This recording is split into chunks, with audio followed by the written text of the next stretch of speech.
చెప్పండి రా చెప్పండి. ఎన్నాళ్ళు తింటున్నారా కాయలు? చెప్పకపోతే వారం రోజుల దాకా కొడతా. చెప్పండి.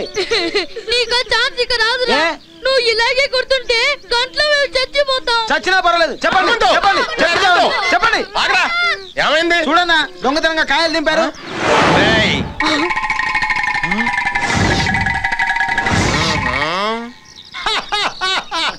హనుమంతు అన్న ఆ కర్ర ఎలాగెవరా? ఇదిగో అన్న. నీ జీతం ఎంతరా? ఏముందన్నా ఏడాదికి 20 బస్తాలన్నా. ఈ ఏడాది నుంచి 25 బస్తాలు తీసుకోరా. అయితే వీళ్ళని ఏ కీలు కా కీలు ఇరిచేస్తానన్నా. ఇందాక నీ జీతం ఎంత అని చెప్పాను రా? 25 బస్తాలన్నా. అయితే 30 బస్తాలు తీసుకో. అయితే ఇలా కళ్ళని బీకేసి ముంజకాయలక తినేస్తానన్నా. 35 బస్తాలు తీసుకో.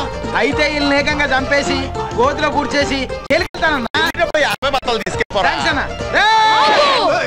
ఇంకో దబ్బు నా మీద పడిందనుకో మా అక్కతో చెప్పేస్తా. అక్క అట్టిపండు తొక్క డొక్క సీరత్తని ఏతావా? అక్క అంటే ఎవరనుకున్నావు? మా రాధక్క. రాధా? అవును, మా అక్క పంపిస్తేనే నీ దగ్గరకు వచ్చాం.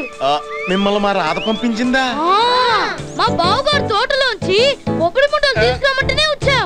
అక్కడ హనుమంతుగాడు కొడతాడంటే ఆ తోటలో ఆ మాత్రం హక్కు నాకు లేదా అంది. ఏంటి హక్కు ఉందని చెప్పిందా? మీరు ఈ విషయం హనుమంతుకి చెప్పలేదా? చెప్పామండి. చెప్పినా వాడు కట్టేసి కొడుతున్నాడండి. ఒరే హనుమంతు, ఈ తోట ఎవరిదరా? అందే అన్నా. తమరిది. మరి నువ్వెందుకు కొట్టావురా? దొంగతనం చేశారని. దొంగతనం కాదురా, హక్కది. వీళ్ళు మొఖాలు చూస్తుంటే నీకు దొంగల్లా కనిపిస్తున్నారా? రే, చిన్నపిల్లల దేవుళ్ళతో సమానం. వాళ్ళని కొట్టకూడదని తెలియదురా నీకు?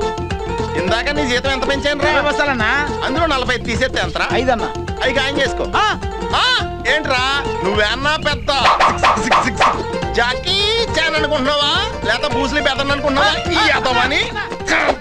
రాధకు పేరు చెప్పావేంటి? వాడు మొట్టమొదటిసారి రాధకని చూసినప్పుడే వాడు మొహంలో బల్బు వెలిగింది. చాలా ఇష్టపడుతున్నట్టు ఉన్నాడు. అందుకే చిన్న ట్రాప్ వేశాను, పడ్డాడు. రే నన్ను క్షమించండి రా, తప్పు అయిపోయింది. అని గట్టిగా కొట్టేశాను. రే ఈ విషయం మీ అక్కతో చెప్పకండమ్మా. రే రాధ మీకు బాగా క్లోజా? అంత క్లోజ్. ఆహా, నాకు మీరున్నారా, ఇంకెవ్వరు లెక్కలేదు.